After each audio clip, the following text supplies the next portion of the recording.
우리에게 주신 말씀은 창세기 18장 1절부터 15절까지의 말씀, 구약성경 21쪽에 있습니다.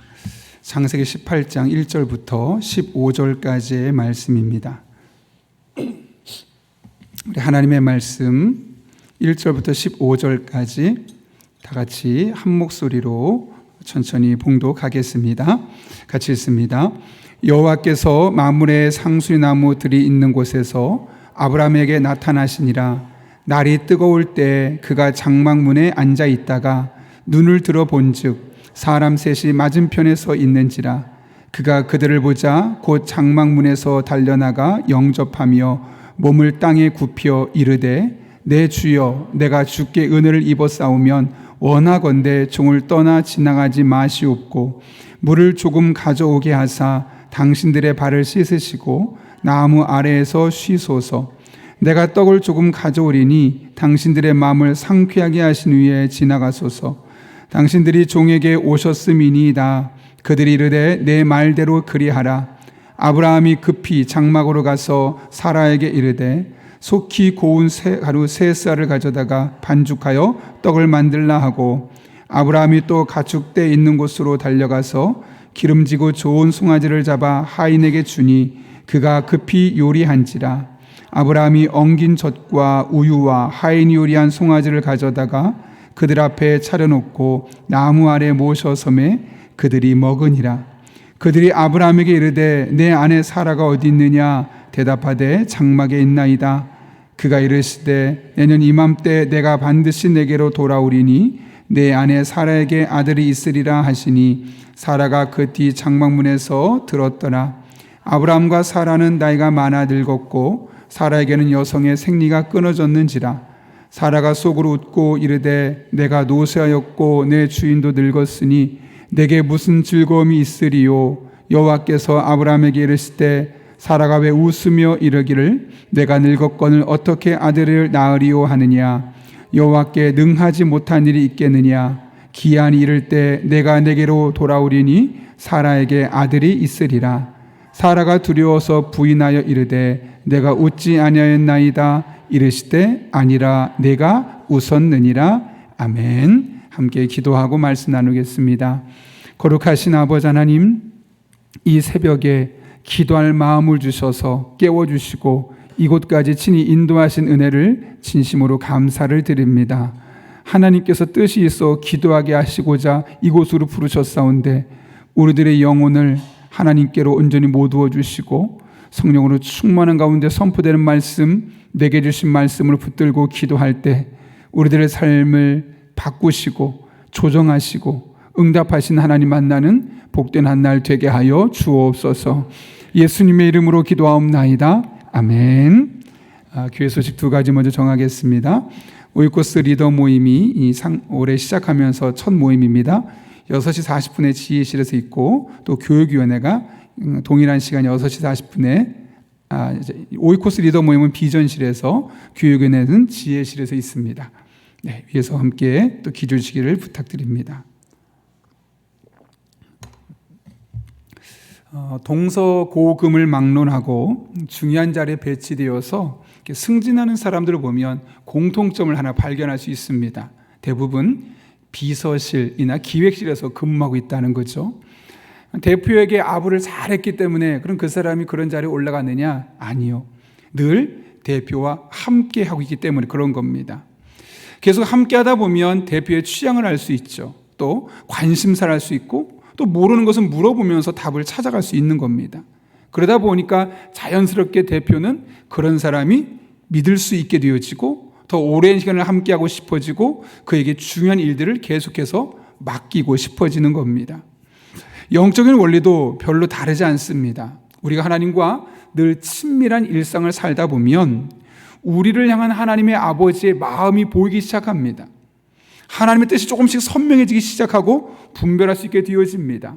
그러다 보면 하나님은 그런 사람과 동행하시게 되고 그런 사람을 통해서 일하게 되시는 것이죠. 오늘 본문을 통해서도 이 같은 사실을 우리가 확인할 수 있는데요. 오늘 본문을 보게 되면 마무리 상수나무에서 쉬고 있었던 아브라함에게 하나님께서 찾아오셨습니다.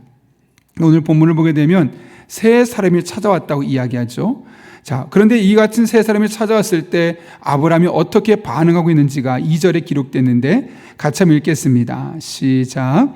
눈을 들어 본즉 사람 셋이 맞은편에 서 있는지라.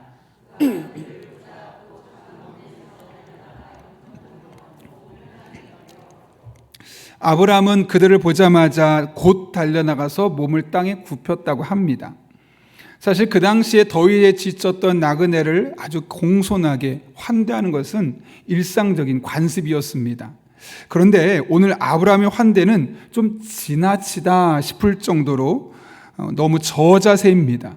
그렇죠? 보시게 되면 그들을 보자마자 곧 달려가서 몸을 땅에 굽혔다고 합니다. 절했다는 거죠. 이렇게까지 저자세로 사람 셋에게 하는 이유는 무엇일까? 오늘 그 이유를 3절을 통해서 알 수 있는데 같이 한번 읽겠습니다. 이렇게 되어 있습니다.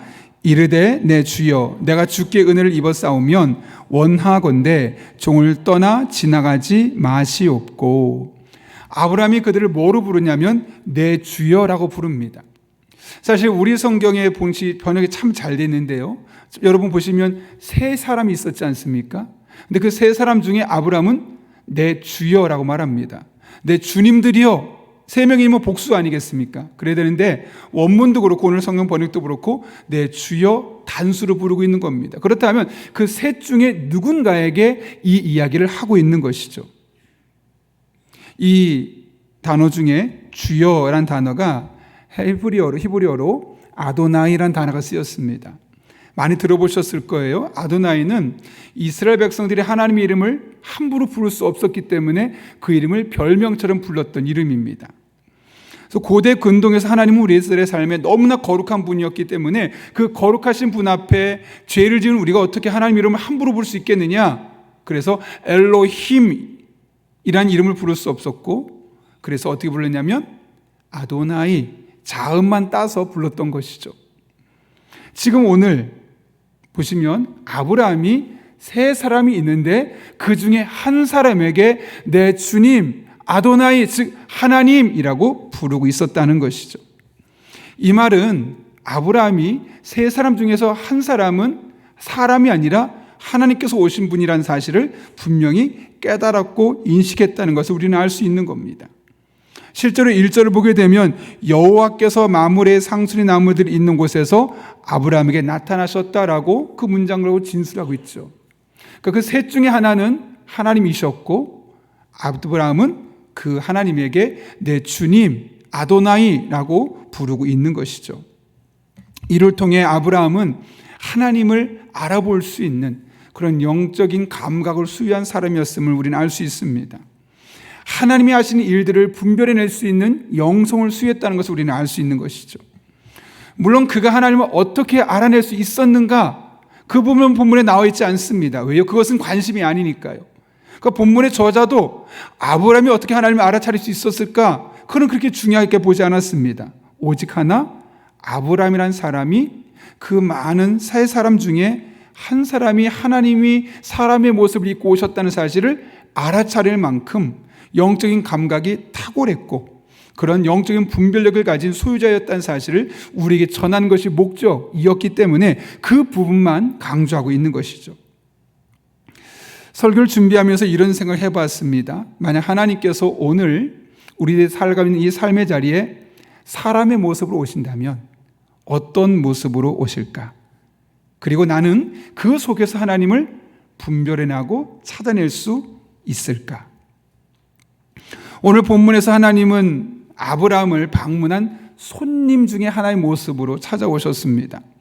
그렇다면 우리들의 삶에도 다양한 영역 속에서 어떤 방식으로 어떤 방법으로 우리에게 찾아오셔서 깨닫게 하시고 말씀하시지 우리는 아무도 모를 텐데 만약 그렇게 하나님께서 우리들의 삶에 다양한 방식으로 나타나서 어떤 메시지를 통해서 깨닫게 하신다면 우린 그것을 분별해낼 수 있을까? 하나님께서 내게 하시는 말씀으로 내가 깨닫고 그렇게 따라갈지 아니면 그것을 그냥 사람들의 말로 치부해버리고 무시해버릴지 우리가 가진 영성에 따라서 하나님의 모습을 분별할 수도 있고 그렇지 않을 수도 있는 것이죠. 우리가 잘 알고 있는 누가복음 24장을 보게 되면 엠마오로 가고 있는 제자들의 모습을 소개합니다. 그때 부활하신 예수님께서 제자들, 엠마오라고 하는 두 제자 옆에 함께 동행하고 있었죠. 그런데 그 제자들은 신기하게도 예수님을 알아차리지 못했다고 합니다. 부활하신 예수님은 생전의 모습과 동일한 모습으로 부활하셨습니다. 그래서 부활하신 모습을 보고 제자들도 또 섬겼던 여인들도 예수님 부활하셨다는 사실을 분명히 알아차렸습니다. 그런데 계속 대화하면서 걸어갔던 엠마오로 갔던 두 사람은 예수님이 분명히 옆에 있음에도 불구하고 알아차리지 못했다고 이야기합니다. 성경은 그들의 눈이 가리어져서 그인 줄 알아보지 못하였다고 말하죠. 그들의 눈이 가려졌다는 겁니다. 그래서 옆에 분명히 계심에도 불구하고 알아차리지 못하고 대화만 하면서 앞만 보고 갔다는 거죠. 그럼 왜 그들의 눈이 가려졌을까? 이어지는 말씀 17절 이하에서 이렇게 말합니다. 그들이 슬픈 빛을 띠고 있었기 때문이다. 예수님이 돌아가신 그 장면만 기억하며 슬픈 기색을 띠고 마음이 우울해진 겁니다. 우리들의 지도자이며 우리들의 구원자가 되실 예수님이 십자가 못 박혀 돌아가셨어. 너무 슬퍼. 우린 이때 우리 고향으로 다시 돌아가자 하면서 터벅터벅 걸어가고 있었던 것이죠. 그러니까 옆에 아무리 주님이 계셔도 그분이 눈에 보이지 않는 겁니다. 슬픔에 함몰되어서, 슬픔에 너무나 지나치게 빠져 있었기 때문에 곁에 주님이 계심에도 불구하고 그 주님을 발견할 수 없었던 것이죠. 우리도 마찬가지입니다. 우리에게 주어진 일상에 지나치게 빠져 있으면 우리는 하나님을 알아차릴 수 없습니다. 우리 가운데 일하고 계신 하나님의 일들이 이것이 하나님의 일이신지 아니면 그냥 우연히 이루어진 상황인지 분별하지 못하고 우왕좌왕합니다.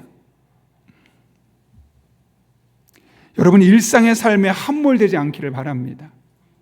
저는 우리가 좋은 취미를 갖는 거 너무 필요하다고 생각합니다. 그런데 그 좋은 취미에 지나치게 함몰되어서 내 삶에 그것밖에 없다고 생각해서 그것에 너무 우리가 올인하다 보면 하나님이 보이지 않는 겁니다. 때로는 너무나 지나친 슬픔에, 좌절에, 우리가 생각했던 어려운 상황에 함몰되고 지나치게 그것에 집중하다 보면 하나님이 보이지 않고 하나님이 하신 일들을 우리가 분별해낼 수 없게 되는 것이죠. 일상의 삶에 함몰되지 않기를 하나님께 늘 기도하고 오히려 하나님께 푹 빠져서 그 은혜 안에서 하나님을 분별하고 하나님이 하시는 일들을 우리가 잘 선택할 수 있기를 하나님 앞에 기도할 수 있기를 바랍니다. 그럴 때 우리는 흔들리지 않는 믿음으로 하나님과 늘 동행하는 일상을 살아가게 될 것입니다. 아브라함은 자신을 찾아온 세 사람 중에 한 분이 하나님이라는 사실을 분명히 인지했습니다. 그런데 이 사실을 알고 나서 아브라함이 어떻게 행동하죠? 오늘 보면 6절부터 8절까지 말씀 보면 아브라함이 취했던 행동들이 나오는데요. 같이 한번 읽겠습니다. 시작. 아브라함이 급히 장막으로 가서 사라에게 이르되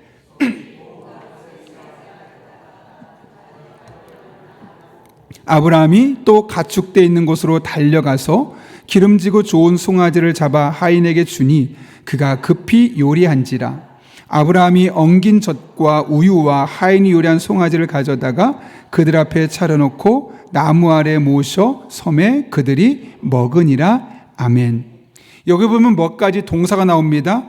급히 가서, 속히 만들라, 달려가서, 급히 요리한지라. 이 네 가지 표현을 볼 때 아브라함이 얼마나 일을 급하게, 빠르게, 적극적으로 일을 하고 있는지를 우리는 능히 알 수 있습니다. 특별히 세 가지를 냈는데, 그러면 첫 번째로는 고운 가루 세 스아를 가져다가 떡을 만들라고 합니다. 고운 가루 세 스아를 냈습니다. 여기 한 스아는 학자들에 의하면 최소한 8리터에서 많게는 15리터까지 될 정도로 아주 많은 양이죠. 사무엘상 25장을 보게 되면 다윗과 그를 따랐던 400명이 어떤 일을 하게 되냐면 다윗과 400명이 있었던 곳에 아비가일이 찾아옵니다. 그리고 그 남편의 용서를 빌면서 떡을 가져오게 되죠. 그때 5스아의 밀가루로 빵을 만들어서 400명이 부하에게 주는 것을 보게 됩니다. 그럼 적어도 한 스아는 80인분을 만들 수 있다는 거죠. 오늘 본문에서 세 스아라는 이야기는 3 곱하기 8은 240인분, 어마어마하게 많은 양입니다.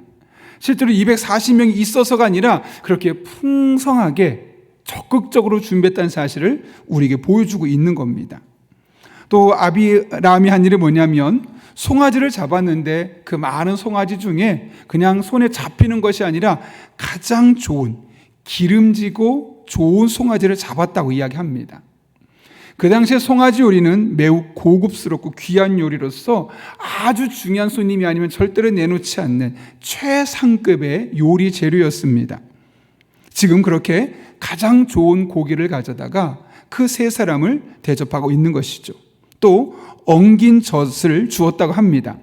엉긴 젖은 오늘날로 말하면 요거트 같은 겁니다. 그냥 우유가 아니라 우유를 발효시켜서 이렇게 끈끈하게 엉겼다고 표현하는 거죠. 그래서 이걸 먹으면 소화가 잘 되고 힘이 잘 난다 해서 그 당시에 염소로 해서 만들었는데 최고의 젖으로 쳤습니다. 이 모든 것, 새 씨알을 가져다가 떡을 만들고 기름지고 좋은 송아지를 만들어서 가져오고 또 엉긴 아주 양질의 염소의 젖을 가져와서 그를 대접하는 이 모든 것은 하나님을 향한 아브라함의 적극적인 섬김의 모습이었습니다. 이처럼 아브라함은 하나님을 발견하는 순간 하나님을 섬기는 일에 매우 적극적이었고 자신이 할 수 있는 상황에 최선을 다했으며 이를 감당함에 있어서 조금 더 주저함이 없이 즐겁게 기쁘게 일을 감당하고 있음을 볼 수 있습니다.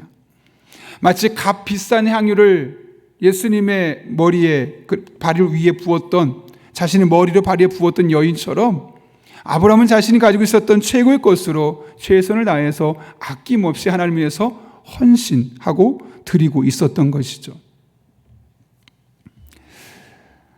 제가 한 분의 이야기를 설교를 준비하다 듣게 되었는데요. 그 교회 좀 규모가 있는 교회입니다. 그 목사님께서 아마 유엔하고 어떤 협약을 맺게 된 것 같습니다. 그래서 이제 모기장을 10만 장을 보내는 운동에 그 교회가 참여하겠다고 했고 교회에서 부활주일 헌금을 가지고 이 10만 장을 위해서 우리가 10만 불을 헌금하자. 그렇게 해서 교회들이 이야기해서 그렇게 헌금하기로 되어 있었습니다. 10만 불이면 모기장 10만 장 충분하지 라고 생각했는데 알고 보니 모기장 10만 장은 10만 불이 아니라 거의 100만 불에 해당할 정도로 꽤 큰 금액이었습니다. 거의 10배 돈이 필요하게 된 겁니다. 교회에서는 10만 장에 맞는 자신들이 생각했던 10만 장에 맞는 10만 불만 준비했는데 이제 유엔에게 보내야 될 돈은 100만 불이 돼야 되는 겁니다. 사실 그것은 협약이긴 하지만 노력하겠다였기 때문에 꼭 그렇게 이행할 필요는 없었던 것이죠. 그래서 목사님이 유엔에 전화를 해서 미안하다, 내가 실수했다. 사실 나는 그게 10만 불이면 충분할 줄 알고 교회에서 그렇게 헌금을 했는데 100만 불이 필요하다가 하니 미안하다, 줄일 수 있겠느냐, 그런 마음 해서 전화까지 이야기했습니다. 그런데 그렇게 전화를 하고 나서 새벽에 기도하는데 하나님께서 그런 마음을 주시더라고 합니다. 네가 만약 실수하지 않았다면 10만 불만 유엔에 보내게 될 텐데 그러면 10만 불에 해당되는 사람만 말라리아라든가 이런 질병에서 안전하게 보호받을 수 있었을 텐데 네가 지금 실수해서 100만 불에 해당되는 사람을 구할 수 있게 되었지 않느냐. 그러니 네 수준은 내가 볼 때는 10만 불밖에 되지 않아서 실수하게 만들었고 그 실수하는 과정을 통해서 오히려 우리는 100만 불에 해당되는 사람을 고치려고 그런 일을 하게 되었다. 그런 마음을 주시는 거죠. 그러면 10만 불로 내가 미안합니다, 우린 이거밖에 없습니다라고 말할 것이 아니라 100만 불을 만들어서 보내야겠다. 그런 마음이 생겼던 겁니다. 그래서 그분이 다시 성도들과 이야기해서 결국은 1억에서 약 3억으로 헌금을 올리게 되었고 또 그 당시에 자선대에 모음을 하면서 또 1억이 이렇게 후원금이 모여지게 되고 또 기회가 되는 곳마다 가면서 우리가 이런 사역을 하는데 여러분 동참하시겠냐고 해서 헌금하게 되고 또 빌려서 쓰고 있었던 수양관 직원들이 모아서 헌금도 해주게 되고 어느 작은 교회 사모님이 그 이야기를 우연히 듣고 나서 나도 동참하게 노라고 해서 헌금하게 되고 또 그 교회 한 여자 청년이 미스코리아 지인이 되었다 그래요. 그래서 그 상금을 아예 전체 거기다 기부하고 그래서 결국 100만 불을 채울 수 있게 되었다는 거죠. 그렇게 수많은 사람들이 자신이 처한 상황에서 기꺼이 똑같은 일정 금액이 아니라 자기에게 주어진 상황에서 할 수 있는 상황에 맞춰서 하고 모이다 보니까 결국 하나님의 계획대로 모기장 10만 부를 차질 없이 보낼 수 있게 되었다는 거죠. 제가 그 이야기를 듣고 나서 이런 생각이 들었습니다. 그 사람들은 왜 자기 일도 아닌데 굳이 그렇게까지 헌신했을까? 물론 그 교회 성도들이야 그럴 수 있겠지만 그 교회에서 빌려 쓰고 있는 수양관의 직원들은 굳이 왜 그랬을까? 혹은 자선대회에 참석한 사람들은 굳이 왜 그 일을 하게 되었을까? 그리고 작은 교회 이 사모님은 굳이 왜 그런 일에 동참해서 자기 교회 헌금하지 그런 일을 하게 되었을까? 왜 그랬을까요, 여러분? 그 일이 어떤 목사님이 하고자 싶었던 일이 아니라 하나님의 일, 하나님을 위한 일이라고 생각했기 때문이죠. 만약 어떤 특정한 누군가를 위한 일이었다면 굳이 그렇게 할 필요가 없는 겁니다. 그리고 내 이름을 드러내고 내 역량을 드러내고 내가 영광받고 박수받기 위한 것이었다면 굳이 그럴 일이 없는 겁니다. 그러나 하나님을 위한 일이라면 내가 무슨 일을 할 수 있을까? 우리 교회 아닌데 뭘? 그것이 아니라 우리 교회는 아닐 수 있어도 내가 지금 주어진 상황에서 이 하나님의 일을 하도록 하나님이 내게 저 이야기를 듣게 하셨는데 내가 어떻게 그 일을 감당할 수 있을까? 그러면서 아낌없이 적극적으로 즐거운 마음으로 드릴 수 있게 되었던 것이죠. 그리고 하나님은 그들의 적극적이고 즐거운 헌신을 통해서 하나님의 일을 만들어 가셨던 겁니다. 우리 일도 마찬가지입니다. 하나님께서 깨닫게 하실 때가 있고 감동을 주실 때가 있습니다. 여러분, 우리는 이 세상에 존재하는 이유가 무엇 때문일까요? 하나님의 일을 하려고 세상을 살아가는 것 아니겠습니까? 그리고 하나님은 날마다 우리를 통해서 하나님의 일들을 이루어가시지 않으십니까? 우리 가정 속에서 나를 통해 하나님의 일을 이루어가십니다. 우리의 교회 공동체를 통해서 하나님이 이 땅에 하나님의 일들을 이루어가십니다. 그렇게 매 순간 우리를 통해서 하나님의 일들을 이루어 가시는 것이죠. 그렇다면 우리는 그 일이 어떤 일인지 상관없이 하나님의 일을 감당하는 측면에서 적극적으로 능동적으로 기쁜 마음으로 감사하며 참여할 수 있어야 되는 겁니다.